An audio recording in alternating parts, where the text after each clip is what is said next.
Hello friends, desktop publishing tips के इस video channel पर आपका एक बार फिर से स्वागत है। तो दोस्तों, अभी तक हमने पिछले ट्यूटोरियल में बात किया कि हम कोरल ड्रॉ के अंदर किसी भी स्कूल का जो डेट शीट होती है, एग्जामिनेशन जो डेट शीट होती है, उसे किस प्रकार से क्रिएट करते हैं और उसे प्रिंटिंग के लिए किस प्रकार से तैयार करते हैं। A4 साइज़ का पेपर है अगर, तो उसको हम किस प्रकार से एक पेज पे 2 सेट कर सकते हैं ताकि वो बाद में प्रिंटिंग के लिए हम उसे अपने इन हाउस प्रिंटर से या बाहर से प्रिंटिंग में करवानी हो तो उसे किस प्रकार से सेट कर सकते हैं, जैसे आप नीचे स्क्रीन पे देख पा रहे हैं। तो दोस्तों, आज हम बात करेंगे कि यदि हम उसे प्रिंटर के पास भेज रहे हैं कहीं बाहर प्रिंटिंग करवाने के लिए, तो इसको हम प्रिंटर को किस प्रकार से फ़ाइल देनी चाहिए और उसको कौन सी फ़ाइल प्रोवाइड करनी चाहिए, या अगर हम उसको ओपन फाइल दे रहे हैं तो उसमें क्या क्या होना चाहिए, या PDF फाइल दे रहे हैं तो PDF फाइल किस प्रकार से बनाई जाती है, इन सब चीज़ों के बारे में आज हम बात करेंगे। तो दोस्तों, कोई भी अगर किसी प्रिंटर को फाइल दी जाती है, अगर हम बात करते हैं कि उन्हें हम ओपन फाइल देनी है, तो ओपन फाइल के अंदर दोस्तों एक ऑप्शन होता है कि या तो जितने फ़ॉन्ट्स हैं उन्हें कर्व कर दिया जाए, जो आप यहाँ फ़ॉन्ट देख पा रहे हैं स्क्रीन पे, जहाँ जो टेक्स्ट मैटर लिखा हुआ है उसे हम कर्व कर दें, या फिर जो हमने फ़ॉन्ट्स यूज किए हैं वो सारे फ़ॉन्ट्स उन्हें प्रोवाइड करें। 2 तरीके होते हैं। एक तो अगर आप कोरल ड्रॉ में काम कर रहे हैं तो सबसे पहले हम चेक करते हैं कि हमारे डॉक्यूमेंट के अंदर फ़ॉन्ट्स कितने हैं। आप यहाँ पे डॉक्यूमेंट प्रॉपर्टीज में जाएंगे, क्लिक करें। यहाँ पे मैंने यहाँ पे राइट क्लिक किया है माउस के द्वारा, राइट क्लिक करेंगे। इसके बाद डॉक्यूमेंट प्रॉपर्टीज़ पे जाएंगे और जाने के बाद आप यहाँ देखेंगे नीचे कि ग्राफिक ऑब्जेक्ट्स, और इसके नीचे होता है टेक्स्ट स्टैटिक्स। इसके अंदर हमने कितने सारे फ्रेम यूज किए हैं, आर्टिस्ट कितने हैं और कितने सारे फ़ॉन्ट यूज करे हैं, ये सारी लिस्ट यहाँ शो करता है। तो अब इन फ़ॉन्ट्स को जब यहाँ पर वहाँ हमने इस डॉक्यूमेंट के अंदर यूज किए हैं, उन्हें किस प्रकार से एक्सपोर्ट करते हैं। तो आप यहाँ डॉक्यूमेंट में जो फाइल मेनू है, आप यहाँ जाएं, यहाँ जाने के बाद क्लिक करते हैं कलेक्ट फॉर आउटपुट। अब इसमें कलेक्ट फॉर आउटपुट करने के बाद इसमें होता है कि जो ऑटोमेटिक गैदर ऑल फाइल्स, तो कोई प्रॉब्लम नहीं है, हम इसे ऐसे एडिट रखते हैं। नेक्स्ट करते हैं। नेक्स्ट करने के बाद इसमें आता है इंक्लूड PDF और इंक्लूड CDR। तो यदि आप चाहते हैं कि आपको सिर्फ PDF फाइल देनी है तो आप यहाँ से सिर्फ PDF फाइल दे सकते हैं। इसके अंदर अगर हम बाहर प्रिंटिंग के लिए भेज रहे हैं तो प्री प्रेस होता है, या अगर चाहते हैं कि डॉक्यूमेंट कहीं ऑनलाइन पब्लिश होना है तो उसके लिए वेब यूज किया जाता है। और एक ऑप्शन होता है इसके अंदर इंक्लूड CDR। इसके अंदर आप टिक कर देंगे तो इसके अंदर आपके जो आप किस वर्जन में, आपके बार होता है क्या है कि आपने वर्जन 16 में काम किया है, 17 में काम किया है, लेकिन आज के अभी भी प्रिंटर के पास 16, 17 या 18 वर्जन जो आ चुके हैं कोरल ड्रॉ के, वो अभी भी अवेलेबल नहीं होते हैं, और वो अल्टीमेटली आपसे कहते हैं कि आप उनको वर्जन 13 में या 15 में या 14 में दीजिए, जो अभी भी ईजीली अवेलेबल है। तो ठीक है, तो आप यहाँ पर जो भी चॉइस चाहते हैं, आप चाहते हैं कि आप किस वर्जन में आपको प्रिंटर आपको फाइल मांग रहा है, तो आप उसको फाइल यहाँ दीजिए, जैसे यहाँ वर्जन 15 कर दीजिए। इसके बाद आप यहाँ नेक्स्ट करिए। नेक्स्ट करने के बाद आप जो डॉक्यूमेंट के अंदर फ़ॉन्ट्स यूज हुए हैं वो सारे फ़ॉन्ट्स की लिस्ट अपने आप यहाँ बन जाती है। आप इस पर नेक्स्ट क्लिक कर दीजिए। इसके बाद कलर प्रोफाइल आप इंक्लूड कर रहे हैं नहीं कर रहे हैं, इससे कोई फ़र्क नहीं पड़ता, क्योंकि आजकल कोई प्रिंटर कलर प्रोफाइल्स का ज़्यादा इतना ध्यान नहीं रखता है। वो सीधे सीधे अल्टीमेटली जब प्रिंट होता है डॉक्यूमेंट तो कलर मैचिंग करते हैं। नेक्स्ट करिए। नेक्स्ट करने के बाद अब इसे आप कहाँ पर सेव कर रहे हैं, मैं लिख रहा हूँ जैसे फॉर प्रिंटर, मेरे E ड्राइव में मैं सेव कर रहा हूँ इसको फॉर प्रिंटर के लिए, और मैं इसे करता हूँ नेक्स्ट। अब देखिए अपने आप ही सारी फाइलें जो फ़ॉन्ट्स हैं वो इकट्ठे हो गए हैं। इसके अंदर एक CDR फाइल इकट्ठी हो गई है।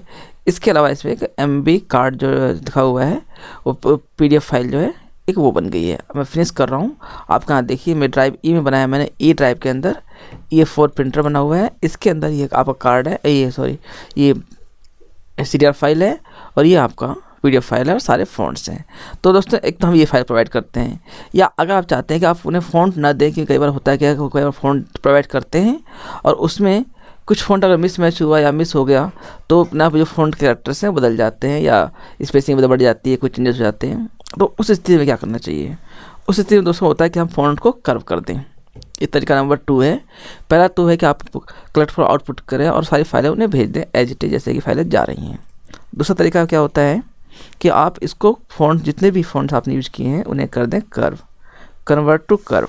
वो कैसे करते हैं वो तरीका देखिए। इसमें क्या करते हैं कि हम यूज करते हैं सेलेक्ट ऑल टेक्स्ट। अब चूंकि हाँ देखिए इसने कोई टेक्स्ट को सिलेक्ट नहीं किया है, क्योंकि मेरे जो ये डॉक्यूमेंट है ये ग्रुप किया हुआ है।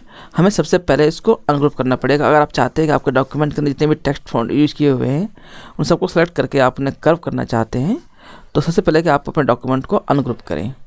आप कंट्रोल ए किया मैंने यहाँ पे, इसे किया अनग्रुप ऑल। इसमें कोई भी जो डॉक्यूमेंट है, जो ऑब्जेक्ट्स हैं, कोई भी ग्रुप नहीं होगा। अब करता हूँ मैं सेलेक्ट ऑल टेक्स्ट। ये देखिए अब करते हैं एडिट में जाकर के कन्वर्ट टू एडिट में नहीं है, अरेंज में टेक्स्ट, हाँ अरेंज के अंदर दोस्तों आते हैं। इसमें ऑप्शन है कन्वर्ट टू कर्व्स। कई बार होता है क्या दोस्तों, हम शॉर्टकट की कमांड ऐसी कंट्रोल प्लस की हो तो वही दिमाग में रहती है हमेशा हमारे, क्योंकि जब आपकी भेड़ बन जाएगी तो आपको उसी जो शॉर्टकट कमांड से, जैसे ग्रुप की command control G, ungroup control U, ये सारी कमांड्स अपने आप ही याद दिमाग में आ जाती हैं और हम मेनू भूल जाते हैं कई बार, जैसा अभी मेरे साथ हुआ। तो ये हमारा होता है अरेंज के अंदर होता है, अरेंज के अंदर कन्वर्ट टू कर्व्स होता है। ये आप कंट्रोल की यूज करेंगे तो जितने भी टेक्स्ट ऑब्जेक्ट्स हैं सारे अपने आप ही कर्व बदल जाएंगे। ये देखिए, ये देखिए। अब हम चेक करते हैं प्रॉपर्टीज़, ये डॉक्यूमेंट प्रॉपर्टी चेक करते हैं। इसमें अगर टेक्स्ट होगा तभी टेक्स्ट दिखाएगा, अगर नहीं होगा तो मना कर देगा कि no text object in this document, यानी अब इसके अंदर कोई टेक्स्ट नहीं है। आप इस फाइल को कंट्रोल शिफ्ट प्लस एस करें, यानी सेव एज करें, नाम दे दें इसको MB कार्ड, जो भी मैं नाम दिया हुआ है MB, जो आप नाम देना चाहते हैं। आपको दिखें कर्व। ध्यान रखें दोस्तों कि आपकी जो मेन फाइल ओरिजिनल फाइल है, इसमें आप टेक्स्ट ऑब्जेक्ट्स हैं, आप उसको ओवरराइट ना करें। सो कि कहीं अगर आपने ओवरराइट कर दिया, बाद में आपने ओवरराइट कर दिया इसको और बाद में आपको कुछ पे चेंज करना पड़ जाए टेक्स्ट को, तो आप पॉसिबिलिटी नहीं है, क्योंकि आप सारे फॉन्ट्स को कर्व कर चुके होंगे और उसके बाद ये फाइल फिर आपके पास लगभग ख़राब हो जाएगी, क्योंकि अब किसी यूज की नहीं बचेगी अगर आप उसमें कुछ चेंज करना चाहते हैं। तो जब भी आप फॉन्ट्स को कर्व करें तो कोशिश करें कि, मतलब कोशिश क्या करें, आपको करना ही चाहिए कि आप इसको एक नई फाइल को सेव एज कर लें। अब तीसरा तरीका दोस्तों फाइल भेजने का, आप फिर या तो फिर आप जो मैंने अभी सेव एज किया है अपने यहाँ फाइल कर्व के नाम से, ये फाइल में लिखा है कर्व, आप इसको प्रिंटर को भेज सकते हैं और वो अपने जो उसका सॉफ्टवेयर है कोलड्रॉ का, उसे वहाँ खोल कर डायरेक्टली वो प्रिंट कमांड अपने हिसाब से PDF बना सकता है, सब कुछ कर सकता है। अब थर्ड ऑप्शन क्या है कि आप उसको सिर्फ PDF प्रोवाइड कर दें। फाइल में जाएँ, एक्सपोर्ट में जाएँ, एक्सपोर्ट के अंदर आने के बाद यहाँ पे एक ऑप्शन में ड्रॉप डाउन करें और एक PDF होता है। और इसके अलावा एक यहाँ तरीका इसका और भी है, इसको होता है पब्लिश टू PDF भी होता है इसके अंदर। यहाँ पे डायरेक्टली आप इसको डायरेक्टली पब्लिश टू PDF कर सकते हैं। ऑप्शन वही है डॉक्यूमेंट डिस्ट्रीब्यूशन के लिए प्रीप्रेस, या प्रीप्रेस ज़्यादातर प्रीप्रेस और डॉक्यूमेंट डिस्ट्रीब्यूशन यूज़ करते हैं। इसको बिल्कुल क्वालिटी डिक्रीज नहीं होती है।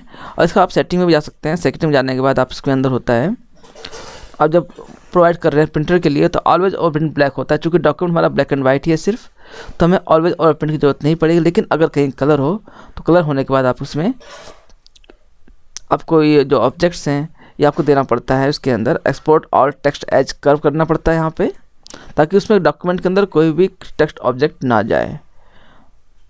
टेबल अगर फॉन्ट मिस हो गया तो वहाँ दिक्कत हो जाती है। और इसके बाद इसमें एक होता है कलर के अंदर होता है ऑलवेज ओवर प्रिंट ब्लैक।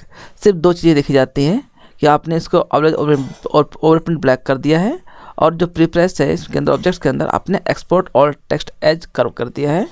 अगर आप चाहते हैं कि फाइल वहाँ एडिटेबल जाए तो आप इसको हटा भी सकते हैं, लेकिन प्रिंटर के पास भेजने के पर्पज़ होता है कि हम इसको और टेक्स्ट एज कर्व कर देते हैं। यदि हमें कोई एडिटर है उसके पास भेजना चाहते हैं तो हम इसको एच डी छोड़ देते हैं, सो दैट कि वो अपने एंड पे टेक्स्ट की चेंजिंग करके हम मार्कअप करके हमें भेज सकता है।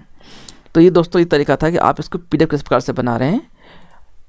ऑलवेज ओवर प्रिंट ब्लैक बिल्कुल ना भूलें। और इसके अलावा एक ऑप्शन और होता है कि यदि आपके पास डॉक्यूमेंट का 4-5 डॉक्यूमेंट है और आपने उसमें RGB इमेज यूज़ कर दी हैं, तो आप इसको आउटपुट कलर एज CMYK कर देंगे, सो कि कोई भी अगर उसके अंदर इमेज RGB होगी तो अपने आप ही CMYK में बदल जाएगी। इसके बाद आप ओके कर दीजिए और इसको सेव कर दीजिए। MB कार्ड कर्व के नाम से अभी कर्व बनी पड़ी है, कोई प्रॉब्लम नहीं है, आप उसको सेव कर दीजिए। ये आपकी PDF बन जाएगी जहाँ भी आपने सेव करी है। तो दोस्तों ये तरीका था कि हम फाइल बनने के बाद, एक बार फाइल बन गई है तो हमें उसको प्रिंटर के पास किस प्रकार से भेजना चाहिए। तो दोस्तों आज का आपको ये टिप कैसी लगी, मुझे अपने कमेंट के द्वारा या पे अपने विचारों से मुझे ज़रूर अवगत कराएँ। और इसके अलावा दोस्तों जो मेरा चैनल आप जो यूट्यूब पे देखते हैं, यूट्यूब पे मेरे चैनल की जो डेस्कटॉप पब्लिशिंग टिप है उसको आप सब्सक्राइब जरूर करें। आप यूट्यूब खोलें, इसके लिए आप यहाँ सिर्फ लिखेंगे डेस्कटॉप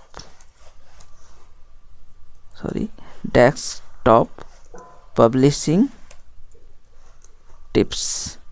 आप इतना लिख के एंटर मारेंगे तो जो मेरा चैनल है डेस्कटॉप पब्लिशिंग, ये आपका ये टॉप पे आ जाता है। आप इस पर क्लिक करके मेरे चैनल को सब्सक्राइब भी जरूर करिए दोस्तों। आप यहाँ से सब्सक्राइब कर सकते हैं मेरे चैनल को। और इसके अलावा जो मेरा चैनल और जो मेरी साइट है, आप यहाँ से भी आकर के मेरी साइट को लाइक कर सकते हैं। और मेरी जितनी वीडियोस मैंने वहाँ डाल रहा हूँ यूट्यूब पे, आप उन्हें यहाँ भी एक्सेस कर सकते हैं। तो दोस्तों आज की टिप आपको कैसी लगी मुझे ज़रूर बताइएगा।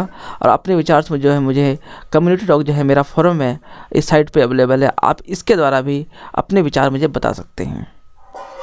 तो दोस्तों आज की टिप सिर्फ इतनी ही, फिर मिलते हैं किसी और नई टिप के साथ। तब तक के लिए धन्यवाद।